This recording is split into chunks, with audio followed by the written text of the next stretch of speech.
Today we're joined in the studio by TalkTV's international editor Isabel Oakeshott and economist Justin Urquhart Stewart. Thank you both for joining us on this auspicious day.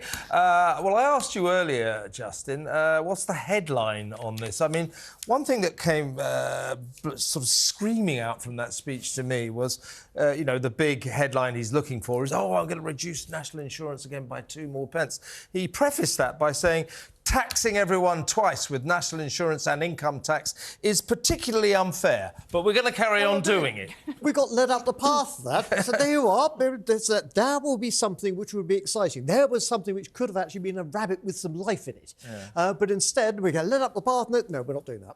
Yeah, do you know what strikes me, actually? I sort of had to check on my phone earlier what date it was, because I thought it was the 22nd of November 2023, because so many things he announced here, fuel duty-frees, alcohol duty-frees, full expensing for businesses, pushing ahead with levelling up measures, 2% cut in national insurance. That was the autumn budget. Has he actually written a new one? Well, the interesting thing is... Maybe he picked up the wrong speech. Well, that could be it. But the interesting is, if you sat down and let most people listening to that, what was the main thing out of it? They will not know. Exactly. Actually, no, I can tell you the main thing which Isabel picked up on when she was listening to it was first responders are now going to be replaced by drones.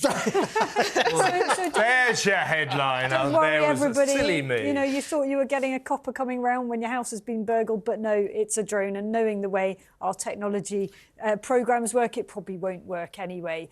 He tried very hard, didn't he, bless him, to present this as some kind of tax-cutting budget. But as always with these things, you know, what the Chancellor appears to be giving you with one hand, he's already taken away with the other. So these announcements on various trifling tax cuts are completely offset by the freezing of tax thresholds on income tax and other allowances, which have been frozen until the late 2020s, leaving those allowances effectively at the levels they were in 2014. So I don't think there is anything really to celebrate out of this. I think some people may take away the changes on child benefit. A lot of people do like their child benefit. They feel that that's a very tangible handout, and the Chancellor has introduced some new measures to designed to try to correct some of the kind of cliff edge that can happen at certain income levels with that.